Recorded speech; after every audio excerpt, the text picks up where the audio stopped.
Assalamualaikum warahmatullahi wabarakatuh.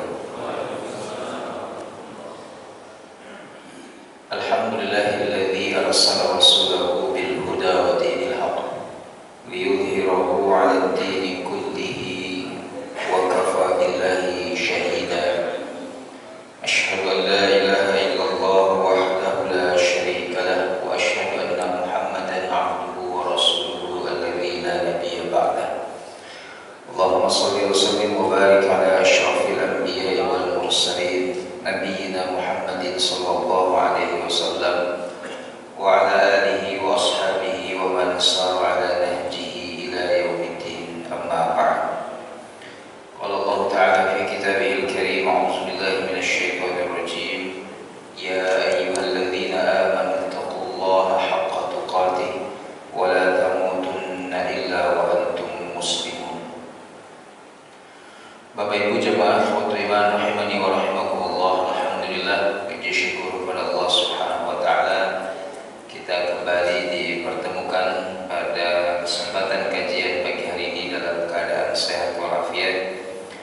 Tak lupa salawat serta salam semoga senantiasa tercurah limpahkan kepada uswah hasanah kita, suri tauladan yang terbaik sepanjang zaman, Nabi Allah Muhammad sallallahu alaihi wasallam, kepada keluarganya, para sahabatnya, hingga umatnya yang senantiasa istiqomah menjalankan ajaran-ajarannya.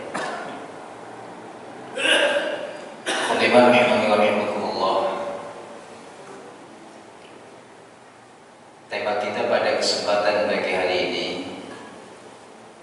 mungkin berkesesuaian dengan apa yang saat ini banyak menimpa di beberapa tempat di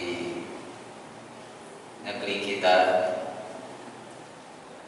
musibah berupa bencana alam dengan berbagai macam jenisnya. Ada banjir, ada longsor, angin puting beliung dan lain sebagainya.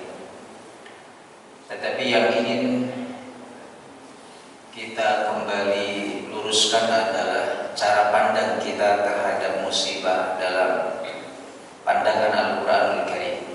Kita sebagai seorang yang mengaku beriman kepada Allah Subhanahu wa taala, sebagai seorang muslim dan muslimah, tentu sudut pandang kita selalu rujukannya adalah Al-Quran dan hadis Nabi sallallahu alaihi wasallam. Agar setiap apa yang terjadi, peristiwa apapun yang berlaku di muka bumi ini, itu cara pandang kita itu adalah cara pandang orang yang kemudian beriman kepada Allah Subhanahu wa taala, yang meyakini bahwa apapun yang terjadi itu adalah ketetapan Allah yang tidak sia-sia, tetapi ada hikmah, ada ibrah, pelajaran yang bisa kita ambil. Maka diawali dulu dari cara pandang kita terhadap musibah itu sendiri, supaya tidak salah, apalagi sampai kita menyalahkan Allah Subhanahu wa taala. Secara etimologi atau secara kebahasaan, musibah itu berasal dari kata asaba yusibu musibatan. Jadi bahasa Arab yang kemudian sudah diserap menjadi bahasa kita. Insyaallah kita ketika menyebut musibah sudah paham semua, karena dia adalah bahasa Arab memang asalnya, tetapi sudah menjadi bahasa kita. Asaba yusibu musibatan artinya sesuatu yang menimpa, sesuatu yang turun. Kayaknya ada dalam ungkapan bahasa Arab, asabal matarul ardo, telah menimpa bumi, hujan telah menimpa bumi, maksudnya turun gitu. Berarti musibah itu sesuatu yang asalnya tentu dari atas ke bawah, seperti hujan tadi, asaba al-matarul ardo, telah turun hujan ke bumi. Jadi hujan itu menimpa bumi, ya. Itu secara bahasa. Apapun yang menimpa kita, ya, itu adalah musibah. secara bahasa dulu. Tetapi secara terminologi atau syar'inya, istilahnya, misalnya saya mengutip dari Kamus Besar Bahasa Indonesia tahun 95 halaman 676, disebutkan istilah musibah diartikan dengan malapetaka atau bencana yang menimpa seseorang, masyarakat atau bangsa.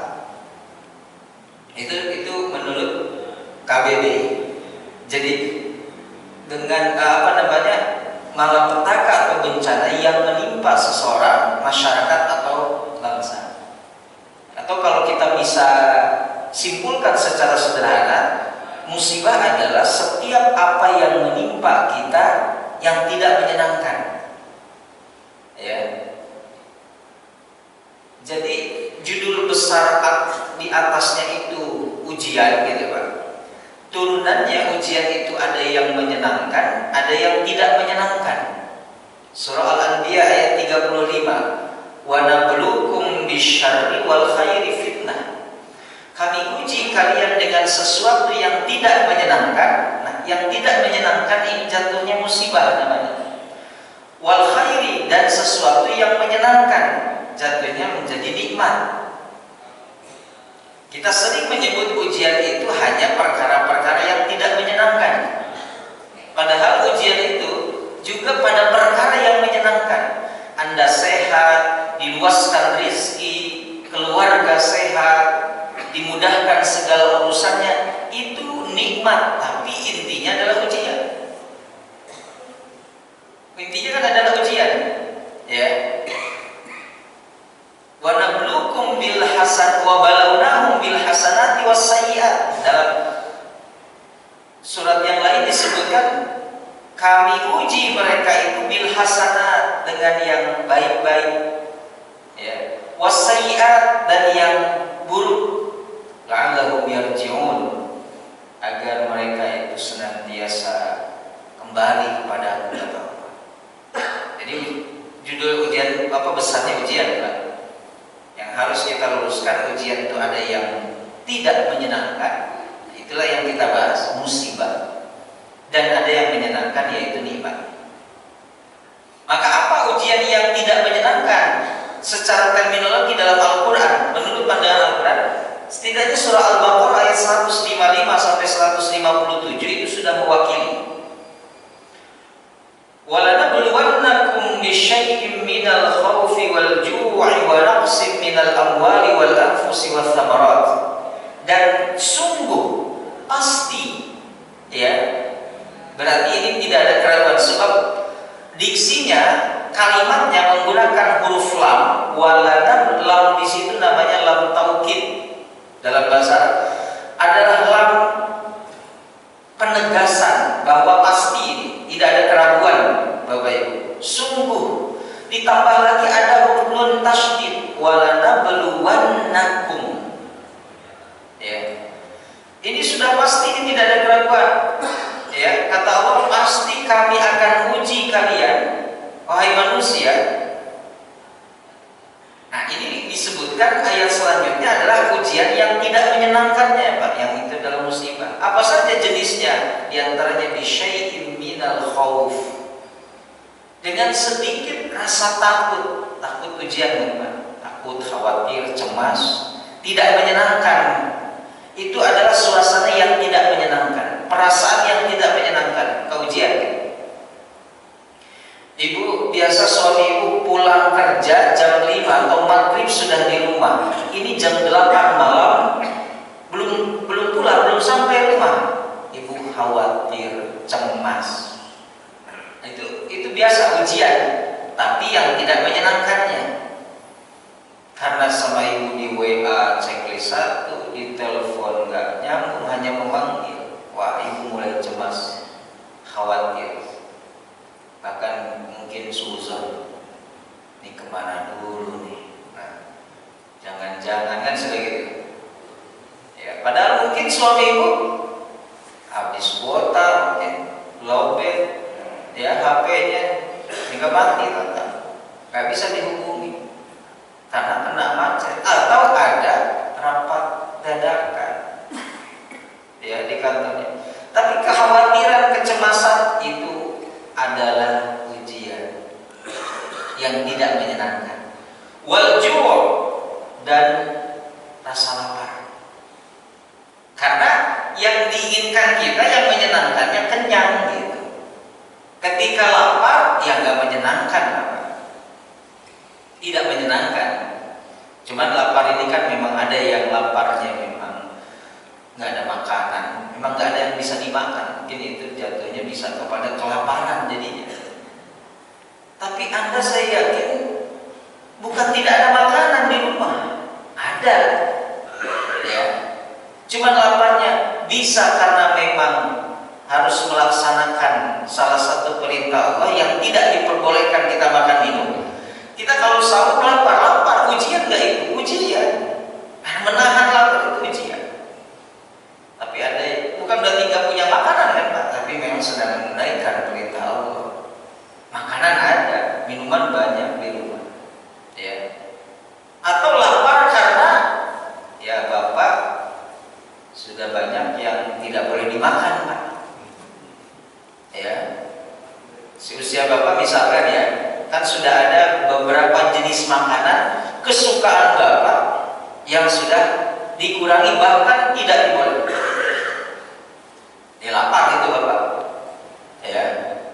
Kalau Bapak ke walimah pernikahan, resepsi di gedung atau di hotel bahkan, itu makanannya banyak.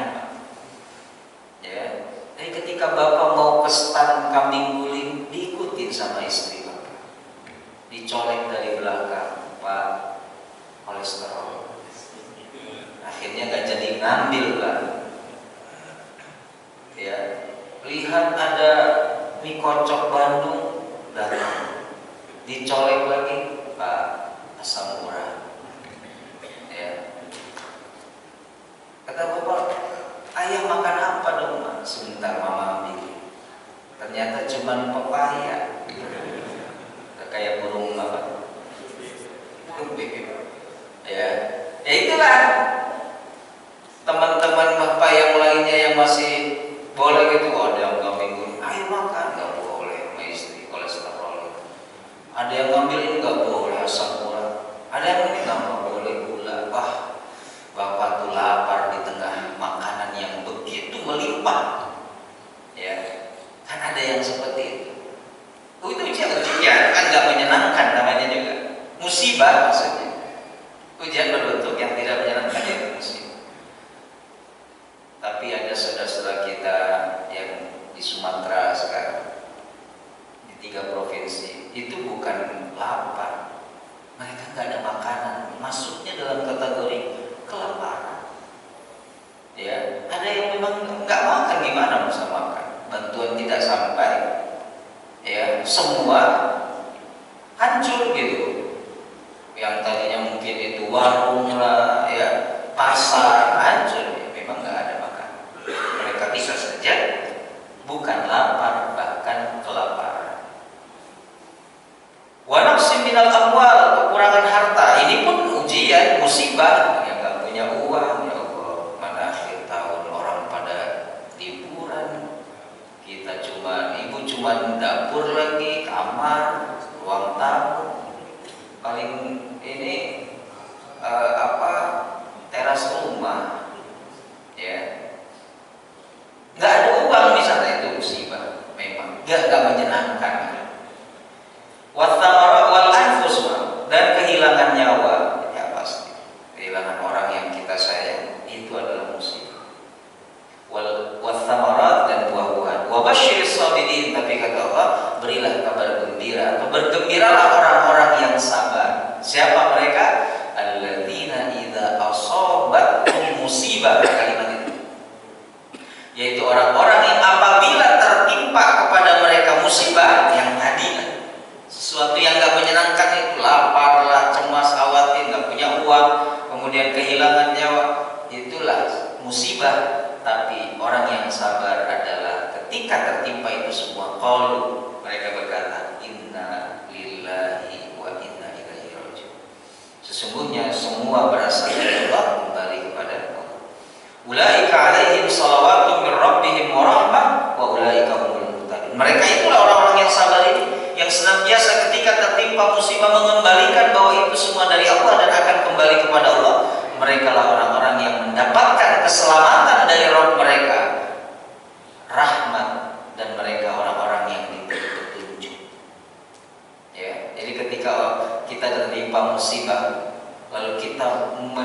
mensikapinya bahwa ini semua datang dari Allah, kita itu sedang dibimbing oleh Allah sebenarnya.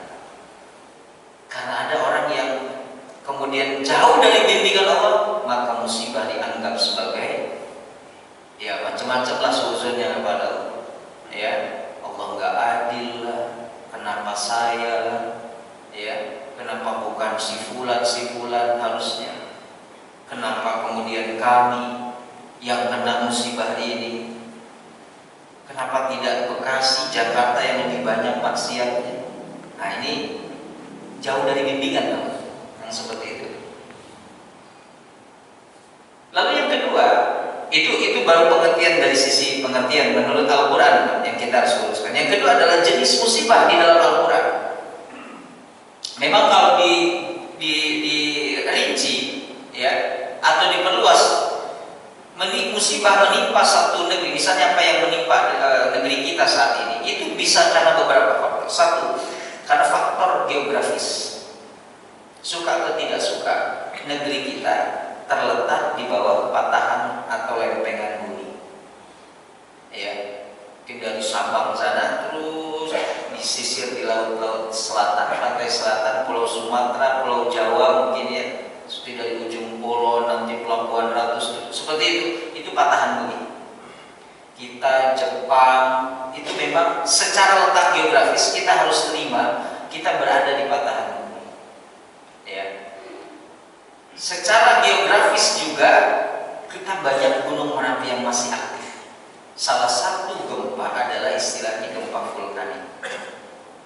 Itu letak geografis dulu, Pak. Ya. Maka dibuatlah kemudian mitigasi duniawi adalah ya. Kita kemudian Jepang itu pasti dan kerap kali terjadinya di akhir tahun atau di awal tahun. Kenapa? Siklusnya tadi sudah kemudian menjadi kajian ilmiah sehingga dirumuskan oleh para ahli mitigasi kebencanaan bukan untuk menyetop bencana itu terjadi, menghalangi bencana itu terjadi, tapi ikhtiar manusia setidaknya agar kalau terjadi tidak terlalu banyak korban. Maka dibuatlah Jepang karena sering tsunami dan gempa yang bahkan mengakibatkan tsunami, itu mereka membuat mitigasi, edukasi kepada masyarakatnya, rakyatnya, sehingga anak SD saja sudah mengerti apa yang harus dilakukan ketika gempa terjadi. Itu mitigasi duniawi, ya.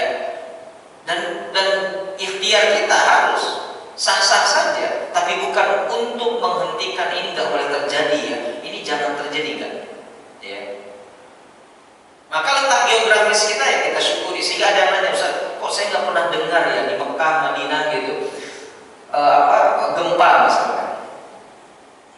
Ya, kalau secara geografis mereka tidak ada gunung Merapi ya. Di mana di Mekah, Madinah ada gunung Merapi? Tidak ada kan? Ya. Secara letak geografis mereka bukan berada di patahan di lempengan bumi kan? Ya. Jangan langsung begini, ya terang aja lah. Di sana ada Ka'bah, nggak mungkin gempa. Di sana di Madinah ada Nabawi, ada makam Rasul, nggak mungkin gempa. Jangan, yang suci tanahnya, tapi tidak mensucikan orang. Karena Abu Jahal juga dari sana asalnya. Ya. Al-ardul muqaddasah la tuqaddisu ahluha. Negeri atau tanah yang suci tidak otomatis mensucikan penduduknya. Jadi kalau lihat pusat di Mekah ada copet, kan banyak tuh jamaah yang kehilangan uang. Tiba-tiba pulang dari tawaf, tasnya udah disilet gitu, habis gitu. Masa sih di Masjidil Haram depan Ka'bah ada copet, Ustaz? Ya tadi Abu Lahab itu dia dari sana asalnya, Pak. Abu Jahal itu dari sana. Ya. Jadi tidak lantas kemudian di Mekah pasti orang-orangnya soleh. Enggak. Karena yang suci tanah, penduduk yang ada di atas tanah itu belum tentu. Ya. Jadi jangan pasti ya, jangan memastikan. Itu salah satu letak geografis tidak ada. Maka kita mungkin negara-negara Eropa dan Denmark misalkan itu nggak pernah terdengar ini karena letak geografis mereka aman secara letak geografis. Tapi yang kedua, kita paham dan kita yakin bumi ini ada yang menggenggam, bumi ini ada yang mengatur, bumi ini ada pemiliknya. Maka itu mitigasi duniawi, kita perlu mitigasi ilahiyah. Berkuasa tidak Allah Subhanahu wa taala misalkan membuat gempa ke suatu negeri yang secara letak geografis aman? Berkuasa? Berkuasa. Karena ada yang menggenggam. Demikian juga berkuasa Allah menahan tidak terjadi gempa kepada sebuah negeri yang memang letak geografisnya seperti kita Indonesia. Berkuasa. Ya. Jadi kita tidak boleh berlindung di balik kecerdasan akal kita. Kata Allah, silahkan kamu habiskan kecerdasan akalmu. Kecerdasan akalmu habis, masalah nggak selesai. Jadi ketika terjadi gempa itu jangan aman lah, kita akan bisa mengatasinya. Habiskan kekuatanmu habis, masalah juga nggak selesai. Ada mitigasi. Bumi ini ada yang mengatur, ada yang memiliki, ada yang kemudian mengendalikannya. Ya, maka kita perlu mitigasi lah ya. Sebab musibah terjadi bisa saja yang kedua karena kelalaian manusia, karena ulah tangan manusia. Ya, dan yang ketiga dalam Al-Quran, musibah bisa terjadi karena dosa. Ya, ingat negeri Sabah, negeri yang gemah ripah laut Jinawi. Jannatani ayyamini wa shimal, nengok ke kanan kayak surga, nengok ke kiri kayak surga. Surah Sabah. Jadi negeri yang diabadikan menjadi nama surat dalam Al-Quran. Ya. Bahkan kata Ibnu Katsir dalam tafsirnya, saking makmurnya, saking kemudian gemah ripahnya itu negeri Sabah. Kalau panen buah-buahan, mereka tidak perlu manjat pohonnya atau pakai dalah gitu. Cukup mereka simpan keranjang di atas kepala, buah keranjang itu penuh dengan sendiri. Mereka suatu punya bendungan Ma'arib namanya, satu bendungan yang tidak kering walaupun bermusim-musim kemarau gitu. Tercukupi kehidupan mereka sejahtera. Tapi fa'in a'radu, ketika mereka mulai berpaling dari menyembah Allah kepada matahari, fa'arsalna alaihim sailal arimi, kami kirim kepada mereka banjir bandang yang meluluh lantahkan semua, tak tersisa. Yang kayak surga kanan kiri itu tak tersisa. Kan bisa karena itu. Ya, dalam Al-Quran disebut. Tapi kalau kita kerucutkan kemudian yang dari sini jenis musibah itu setidaknya ada dua. Musibah pertama adalah musibah yang murni terjadi karena kehendak Allah Subhanahu wa taala. Surah Al-Hadid ayat 22. Murni maksudnya ini kehendak Allah, tidak ada campur tangan manusia. Kata Allah, ma asaba min musibatin fil ardi, tidaklah satu musibah menimpa pada bumi. Ya seperti gempa, jadi tsunami. Wala fi anfusikum, atau menimpa diri kalian. Ya. Illa fi kitabin min qabli an nabraha, melainkan semua telah tertulis di Lauhul Mahfuz sebelum itu terjadi. 50.000 tahun sebelum itu terjadi sudah tertulis. Inna dzalika 'alallahi yasir, sesungguhnya bagi Allah itu sangat mudah. Ini murni yang kehendak Allah. Tidaklah musibah menimpa bumi. Apa? Yang musibah yang murni kehendak Allah, tidak ada campur tangan manusia. Yang menimpa bumi contohnya apa? Contohnya gempa, gunung meletus, tsunami. Ya. Itu murni. Saya tidak masukkan longsor dan banjir karena itu ada ulah. Ya. Tapi kalau gempa, apakah BMKG bisa menentukan besok gempa ya, jam sekian? Nggak bisa. Yang ada mitigasi. Terjadi begitu saja. Makanya kata Allah dalam Al-Quran itu, awa amina ahlul qura, surah Al-A'raf gitu, ayat 97-98. Apakah kalian merasa aman malapetaka Allah, dari bencana yang Allah turunkan dalam keadaan sekalian sedang tidur. Misalnya kita di kamar yang nyaman, ber-AC, kasur empuk. Terus apa kita merasa aman dari malapetaka yang Allah turunkan?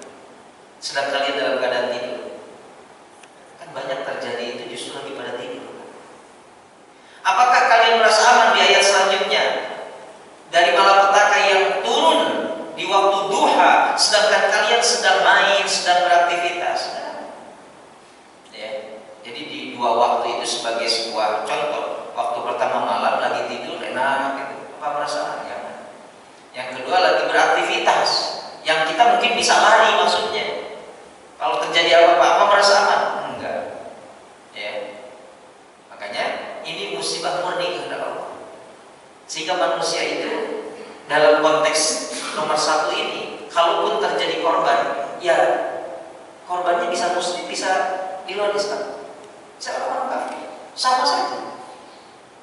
Karena filosofinya manusia itu digambarkan seperti daun, ya. Daun pertama daun tembakau ya. Daun tembakau itu dipetiknya lagi muda apa sudah tua? Yang sudah tua. Ibarat manusia kan ada begitu, ya sudah tua baru kemudian dipetik sama. Yang kedua ada daun teh. Teh itu yang diambil yang muda teh, yang muda pucuknya. Tapi ada kita itu kayak daun pepaya, atau daun singkong. Bisa muda, bisa tua. Tergantung yang muda enaknya jadi apa? Lalap. Yang tuanya bisa daun pepaya atau daun singkong. Ya. Nah, ketika musibah jadi seperti yang terjadi, ya diambil semuanya. Mau yang muda, mau yang tua bisa. Ya. Tapi ada satu saat kita kayak daun pucuk. Yang muda diambil dulu sama Allah. Tapi bisa juga ya daun pembakar, nanti yang tua baru dipanen. Ini musibah yang murni karena kehendak Allah.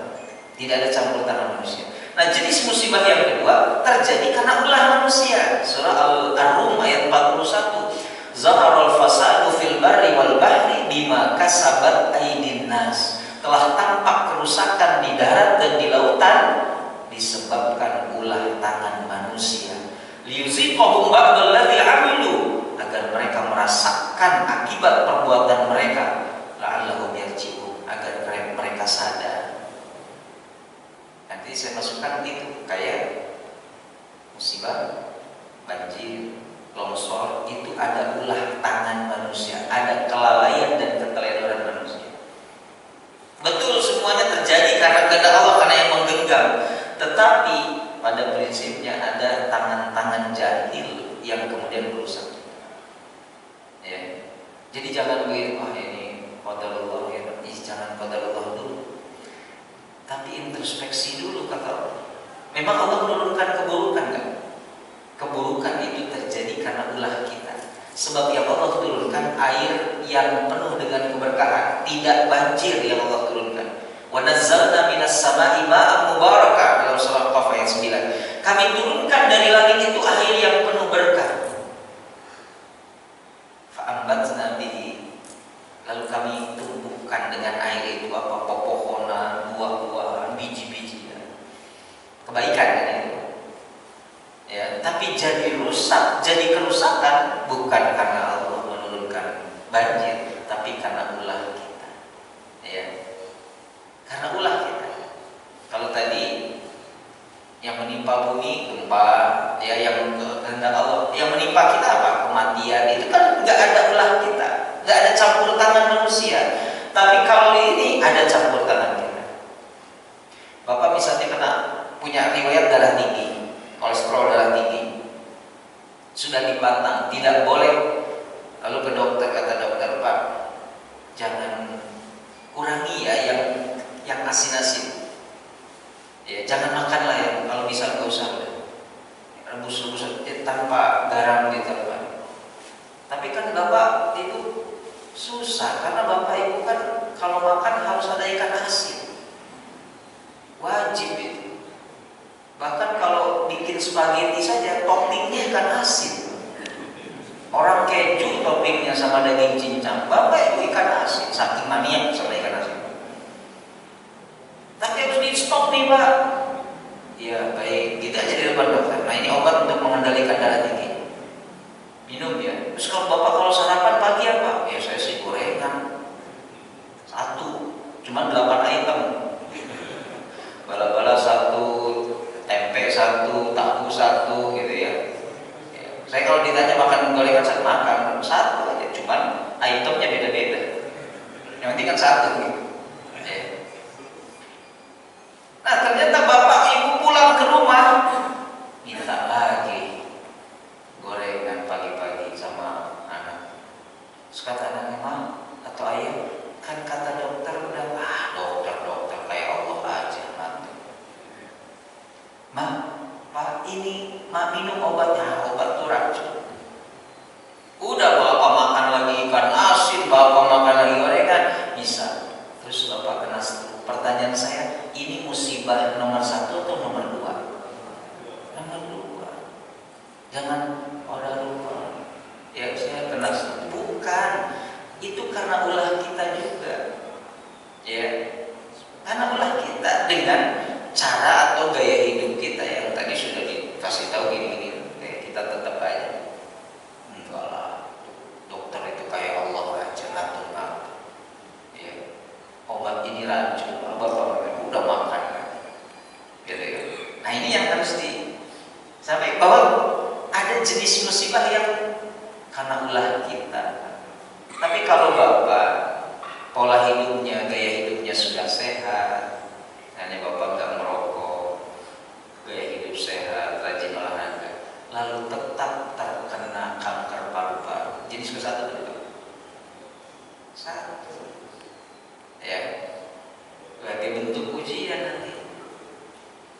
nanti akan ada tujuan Allah turunkan itu. Tapi kalau Bapak dari SD aja udah merokok misalnya sampai tua, terus kena kanker paru-paru, Bapak jangan katakan qadarullah saya kena paru-paru, qadarullah. Ya, ulah Anda itu. Ya, ulah Anda. Nah ini yang harus kita luruskan.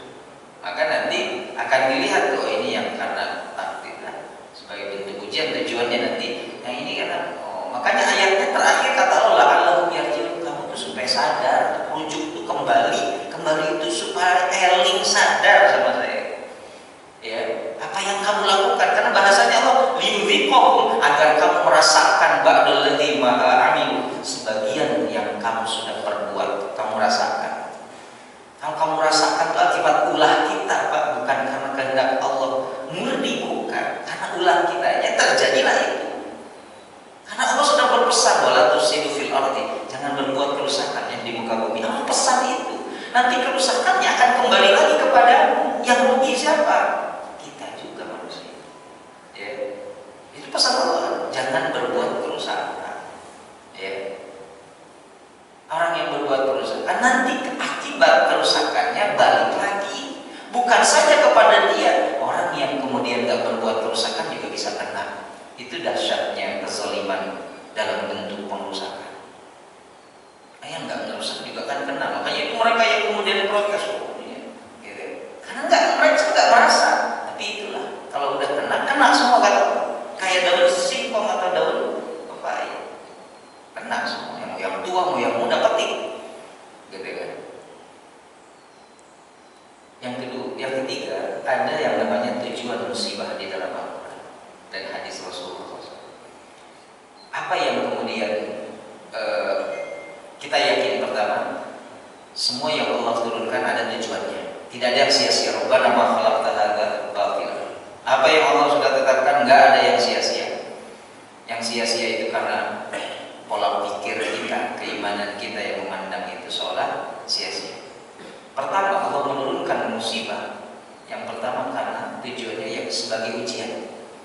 Ya, ujian tadi surah Al-Baqarah 155 157 atau surah Al-Anbiya tadi ayat 35. la'allahum yarji'un, agar kalian itu sadar kembali. Ujian dulu, ya, supaya ini ujian untuk meningkatkan kualitas keimanan. Dalam surah At-Taubah ayat 2 dan 3 kata Allah, ahasiban nasu ayyutraku ayyaqulu amanna wa hum la yuftanun. Apakah manusia mengira mereka dibiarkan begitu saja ketika mereka sudah mengatakan aku beriman, kami beriman ya Allah, terus mereka dibiarkan tanpa diuji? Tidak, kata Allah. Walaqad fatanna alladziina min qablihim, sungguh setelah kami uji orang-orang sebelum mereka. Nah, kita lihat ke belakang, orang-orang sebelum kita ya kenyang dengan ujian. Falya'lamanna Allahu alladziina shadaqu, tujuannya agar kalian, kita mengetahui siapa yang imannya benar, wala ya'lamanna al-kadzibin, mana yang imannya dusta. Diketahuinya lewat ujian. Kalau kita mengatakan beriman, kalau kita rajin ibadah, bukan untuk menghindari ujian, bukan. Salah kalau kita menganggap, ya Allah, saya itu udah rajin tahajud, tapi kenapa saya masih diuji dengan ujian yang berat ini? Itu salah. Justru itu yang kemudian Allah inginkan. Idza ahabballahu 'abdan, kata Nabi, apabila Allah sudah mencintai seorang hamba, itu Allah uji dia. Allah uji dia. Ya. Jadi salah kalau, ya Allah, saya itu tahajud nggak pernah ketinggalan, saum sunnah nggak pernah ketinggalan, sedekah saya nggak pernah ketinggalan, tapi kenapa engkau masih memberi aku? Itu menafikan, ya, keniscayaan hidup adalah ujian. Terus kalau begitu para nabi gimana? Ibadahnya jauh di atas kita, ya, nggak akan bisa kita tandingi levelnya. Ujiannya kayak gimana? Para nabi dan rasul. Ya, jadi salah. Ada orang yang sering datang atau WA saya, Ustaz, saya tuh udah komitmen dengan ajaran Islam, tapi kenapa ujian saya seberat ini ya Ustaz? Dianggapnya kita nggak ada ujian gitu Pak. Dianggapnya orang beriman itu langsung bersih. Dan ada yang mengatakan nggak kayak Ustaz, kelihatannya enak nggak ada ujian. Enak kayaknya hidupnya Ustaz, kesana kemari. Dia kira nggak tahu ujiannya kan gitu. Ya, tanpa pikirannya tanpa ujian, padahal masing-masing ada ujian. Saya yakin masing-masing ujian semua. Wajah-wajah yang sedang diuji, makanya datang ke masjid karena sedang banyak ujian. Udah lepas, nggak ada lagi ke masjid. Gitu. Ya, nggak, artinya jangan punya pandangan Bapak Ibu, itu udah rajin, tapi kenapa kok anak saya nggak soleh-soleh? Saya udah doain, saya udah ini. Nah, dianggapnya jadi uji. Terus kata Allah, untuk mengetes keimanan kamu gimana kalau nggak diuji? Nanti diuji sama Allah. Ya, justru bukan kemudian bangga, tapi kita bersyukur ketika Allah menguji. Ini bentuk saya kan diperhatikan, berarti kan? Kalau hamba nggak diperhatikan berarti dicuekin sama Allah. Kalau dicuekin, ya nggak peduli sama dia. Tapi karena Allah kasih ujian, beres ini kasih lagi ujian, Allah perhatian banget sama saya. Terus-terusan saya diperhatikan. Tapi kalau ada ungkapan, saya alhamdulillah nggak ada tuh ujian, uang ada, ya, sehat, keluarga ini, alhamdulillah saya nggak pernah tuh ada ujiannya. Berarti Anda itu nggak diperhatiin sama Allah kalau gitu. Kalau cuekin Anda, ya, bukan berarti kita nantang ya Allah kasih saya ujian, enggak. Jadi ketika diberikan sudut pandangnya harus kita lurus. Bapak Ibu lelah ngurus anak, ujian. Ibu capek ngadepin suami kan? Capek. Bapak capek ngadepin istri. Lebih capek ujian. Karena setidaknya ada 4 hal yang akan Allah turunkan bentuk ujian. 1, pasangan. 2, anak. 3, harta. 4, kesehatan. Itu dalam Quran. Ya, alhamdulillah Ustaz, pasangan saya soleh, anak saya soleh. Ya, uang cukup, tapi kesehatan Anda itu tiap minggu kontrol, tiap minggu harus ke dokter. Nah sekarang sehat, alhamdulillah Ustaz, istri, suami, alhamdulillah, anak-anak saya, tapi jarang punya uang kami. Nah, itu ujian juga. Jarang punya uang, ya ujian juga Pak. Digilir aja, digilir. Ini alhamdulillah baik-baik saja. Ini yang kemudian diuji sama Allah. Ini udah baik. Yang satu lagi ya, uang ada, kemudian sehat, anak-anak soleh. Tapi Allah, saya pusing punya istri saya. Kayak penyiar radio. Ya. Nah, diuji lagi istrinya atau ibu. Aduh, suami saya pusing. Diuji atau nanti anak, giliran aja. Tapi ada satu manusia yang Allah uji keempat-empatnya sekaligus. Nabi Ayub alaihissalam diuji sakit, kesehatannya, anak-anaknya meninggal, hartanya habis berkorban, istrinya meninggalkan dia. Coba dalam satu waktu yang bersamaan. Kita sih digilir aja, Pak. Alhamdulillah, maksudnya nggak sekali. Kalau sekaligus juga kita belum tentu kuat. Ya, diuji. Sekarang ini kita masing-masing sedang, mungkin ada yang diuji dengan kesehatan, ada yang diuji dengan anak, ada yang diuji dengan pasangan, atau dengan harta. Masing-masing ada. Ya. Cuman ada yang nggak menampakkan dengan keluhan, ya, padahal berat banget. Dia cukup mengeluhnya itu di sepertiga malam terakhir, benar-benar untuk diluahkan perasaannya. Tapi begitu udah selesai, biasanya kayak yang hidupnya aman dan baik-baik saja gitu. Padahal babak belur juga di belakang itu. Tapi ada yang baru sedikit, kayak babak belur gitu. Kenapa? Diceritain ke semua. Saya lagi ini, saya lagi ini. Terus bikin status saya lagi ini. Ya jadi semua orang tahu, gitu kan? Padahal kata yang lain, aku lebih dari dia. Cuman memilih gak ngeluh gitu aja. Yang kedua, ujian tujuan musibah diturunkan sebagai penggugur dosa dan pengangkat derajat. Hadis Nabi.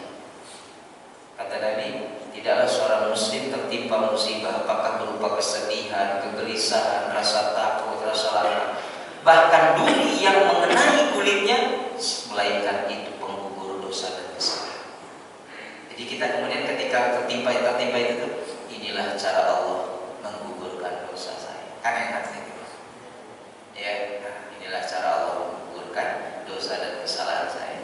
Jadi kalau ada orang yang diuji sakit oleh Allah bertahun-tahun, lalu di penghujungnya beliau wafat, kita kemudian berhusnuzon, ya Allah, itu cara Engkau membersihkan dosanya. Kata Nabi, hatta yalqallaha ma'alaihi khati'atun, sampai orang ini bertemu dengan Allah tanpa kesalahan dan dosa sedikit.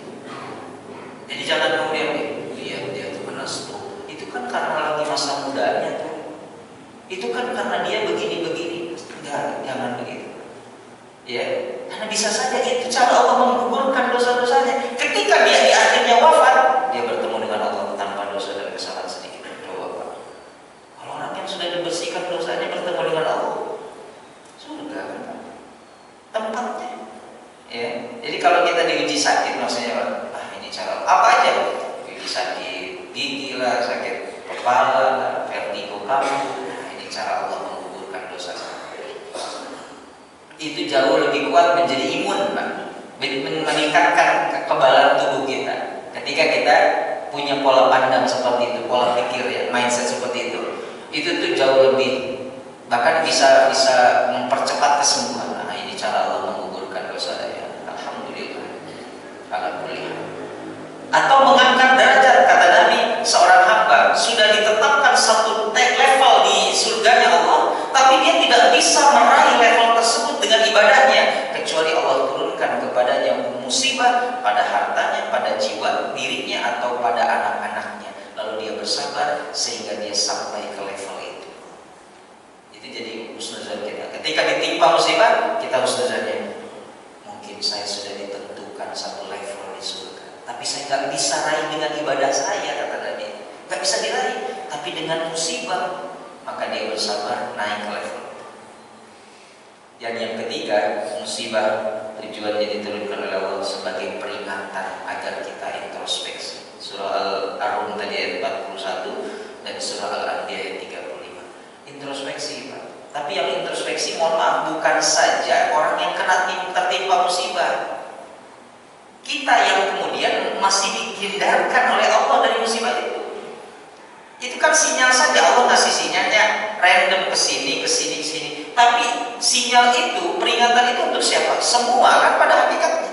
Akhirnya setiap tempat berbenah. Kita harus hati-hati di musim di akhir tahun seperti ini, kemudian angin yang tidak menentu seperti ini, kemudian cuacanya kita harus hati-hati. Nah itu, ya, itu yang harus kita persiapkan sebagai bahan introspeksi. Jangan gara-gara itu sih dia jadi begitu. Padahal itu Allah mengirim sinyalnya ke semua, termasuk ke kita, sebagai bentuk introspeksi. Ya, maka itulah tujuan musibah. Ketika Allah Subhanahu wa Ta'ala turunkan itu, kita sudah tahu. Nah, itulah musibah dalam perspektif Al-Quran dan hadis, itu perspektif Islam, supaya kita menangkapnya dengan baik. Fakta biru ya ulil absar. Ambillah ibrah wahai orang-orang yang memiliki akal, kata Allah. Inilah tujuan aku menurunkan musibah, menurunkan malapetaka, bencana. Gak ada yang sia-sia. Ya, yang sia-sia adalah ketika kita menganggap ini adalah kesia-siaan. Ya, Allah ini sia-sia aja nurunin gini. Ya, buat apa saya udah mikir rumah hancur lagi. Nah, itu kan seolah kemudian menganggap itu sia-sia. Ya. Nah, Bapak Ibu yang dimuliakan oleh Allah Subhanahu wa Ta'ala, itu yang bisa saya sampaikan pada kesempatan pagi hari ini. Semoga menjadi ilmu yang bermanfaat, menjadi pelajaran bagi kita semua. Mungkin masih ada waktu 8 menit. Kalau ada yang mau bertanya, silakan Pak. Silakan bertanya.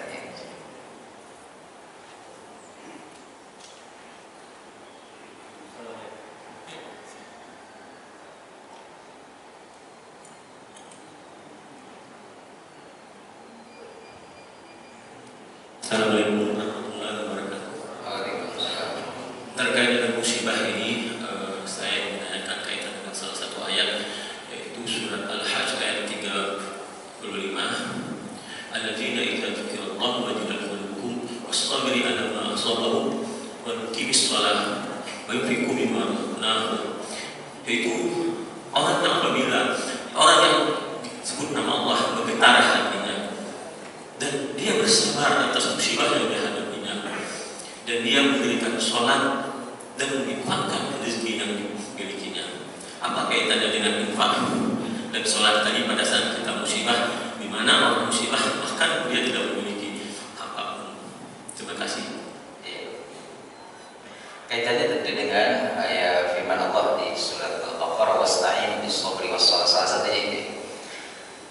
Jadi ketika ditimpa musibah, ujian, mungkin Allah katakan adalah gak usah mikirin solusinya, kamu dekat aja kepada, gak usah capek-capek mencurahkan kekuatan. Bukan berarti kita gak ikhtiar, gak usah capek-capek, karena memang tadi habiskan kekuatanmu, habiskan kecerdasanmu. Kalau kamu gak bersandar kepadaku, habis kecerdasanmu, tapi masalah gak selesai. Ya, habis kekuatanmu, masalah gak selesai. Jadi sabar, salat menjadi penopang, pondasi utama. Udah hancur, kemudian hubungan dengan Allah juga rusak. Nah, enggak, makin jauh kita dari solusi itu. Makanya kadang kata Allah, udah enggak usah sibuk-sibuk. Wa may yattaqillaha yaj'al lahu makhraja. Kalau kamu takwa saja, aku tunjukkan jalan keluar. Ya. Kamu takwa saja, aku tunjukkan jalan keluar. Sabar, salat. Kemudian ada sedekah. Ya. As-sadaqatu tadfa'ul bala. Sedekah itu bisa mencegah bala. Ya, itu hadis Nabi. Salah satunya begitu, kita bersedekah. Kan orang-orang di zaman dulu yang kemudian dihancurkan oleh Allah karena ada yang tidak mau berzakat, tidak mau berinfak sedekah. Jangan infak sedekah yang wajib aja, yang zakat gitu ya. Yang nominalnya sudah ditentukan, nggak banyak kan 2,5%. Kalau infak sedekah kan kita terserah mau 10%, Anda mau 50%, silakan. Kapan waktunya juga silakan, nggak usah nunggu nisab. Ya, ini kan harus ada nisab. Ini aja nggak dilakukan. Ya, maka diinikan oleh Allah Subhanahu wa Ta'ala. Kalau orang sudah melupakan itu, misalnya menyisihkan hartanya di jalan Allah, ya sudah. Karena Sampai mereka yahsabu annama lahu akhlada. Mereka mengira harta itu akan mengekalkan mereka. Erat kaitannya. Sabar, sholat, bersedekah. Ya, kalau tadi zakat itu adalah untuk menghalangi. Kalaupun tetap terjadi bencana, malapetaka, tetap terjadi. Misalnya saya sudah sedekah, tadi bentuk ujian, nggak apa-apa. Jangan kemudian katanya sedekah bisa ini. Saya udah sedekah masih juga tertimpa musibah, Ustaz. Ujian. Musibah, sedekahnya tetap jadi pahala, sudah. Tetap jadi ibadah itu. Kalau ininya jadi ibadah lagi nih ujian untuk sabar dan sholat. Gitu. Tadi silakan.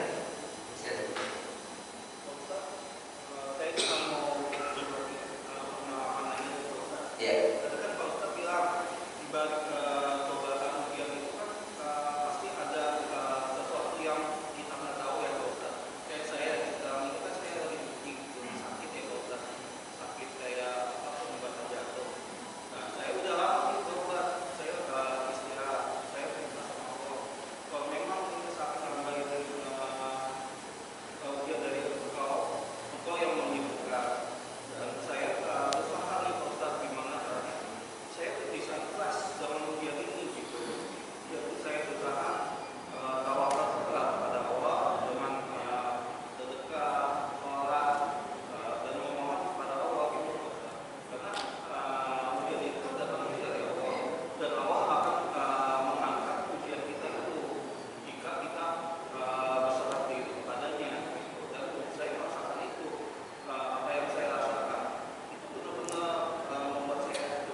Terima kasih Kak. Ya, terkadang begini, sebelum kita sakit atau sedang saat baik-baik saja, mohon maaf, bisa jadi kita berjarak dengan Allah. Nah, Allah ini cemburu, Pak. Oh, kamu kan jauh sih sama aku, lagi begini, maka dikasihlah sama Allah ujian sakit, ujian ini. Hikmahnya kita jadi dekat. Allah tuh nggak mau jauh dari kita, Pak. Kita yang menjauh masalahnya. Allah ingin selalu dekat. Fa ini qarib, aku tuh dekat. Kamu yang ngejauhin. Ya, Allah nggak pernah menjauhi kita. Tapi karena kemudian Allah tidak ingin jauh, udahlah saya kasih kamu sakit. Yang dengan itu kamu kemudian tunduk patuh kepada mendekat lagi. Senang, makanya kata Allah dalam sebuah diskusi, Jibril, si fulan itu jangan dulu disehatkan ya. Kalau disehatkan takut dia kufur lagi. Si fulan itu jangan dulu dicukupkan, dikayakan dia, diuji aja terus dengan harta. Karena aku senang sekali dengan dia nangisnya, bersimpuhnya, berdoanya. Kalau aku beri kecukupan, kekayaan, takut dia lari lagi dari aku. Jadi ambil hikmahnya. Ya, itu salah satunya. Ya. Bapak Ibu yang dimuliakan oleh Allah SWT, waktunya sudah pas ya diberikan 45. Sedikit saya mohon maaf, di luar ada kalender Pak. Walaupun nggak banyak, cuma 20 sisanya saya bawa, ternyata saya hitung di mobil tinggal 20. Ke kalender dari markas Quran yang kami bina di Garut, harganya 35.000. Seluruh keuntungannya untuk santri-santri menghafal Quran yang memang gratis Pak. Jadi nanti kalau Bapak Ibu mau ya, dan nggak ada kembaliannya, udah bisa nggak apa-apa 50.000 silahkan. Ngasih 100 nggak ada kembaliannya Bu. Memang saya sengaja nggak bawa kembalian. ya, untuk mencegah barang. Sedekah ya. Cuman mohon maaf, saya bilang kemarin saya nanti suku bawahnya silahkan. Bisa. Ya cuman pas saya hitung di mobil masih sisa 20. Kemarin saya baru nyetaknya cuma 100. Ternyata sudah ini ya sisa 20 ya, alhamdulillah. Untuk para santri ya menghafal Al-Quran, untuk mengisi amal usaha kami ya, kandang ayam bertelur yang belum ada bibit ayamnya, kandangnya sudah ada, bibitnya belum ada. Tapi kemarin kita nomorin dulu ya, ikhtiar dulu nomorin, nanti baru bibit ayamnya. Karena naik harganya bibit ayamnya, jadi ada program MBG ini Pak. Memang ada dampak ekonomi, artinya Pak, banyak peternak baru. Sebab kan harga telur nggak pernah turun Pak. Harganya stabil, bahkan terus serat, apalagi kalau akhir tahun relatif naik terus. Maka muncullah peternak-peternak baru. Nah kita ini yang cuman modal untuk santri-santri ini kewalahan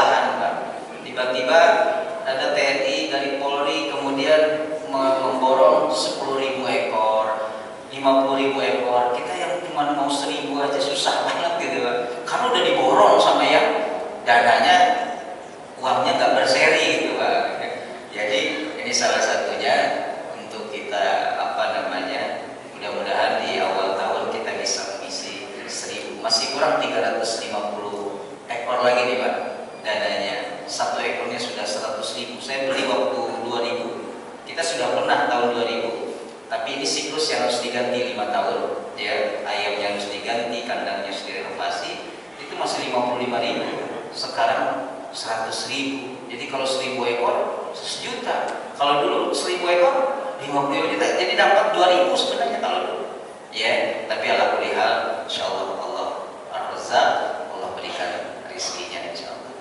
Nah, itu saja Bapak Ibu. Kalendernya ada di tangga, saya simpan di situ. Nanti yang mau harga 35.000 itu ya silakan bisa langsung atau nanti ditransferkan. Baik, terima kasih. Jazakumullah khairan.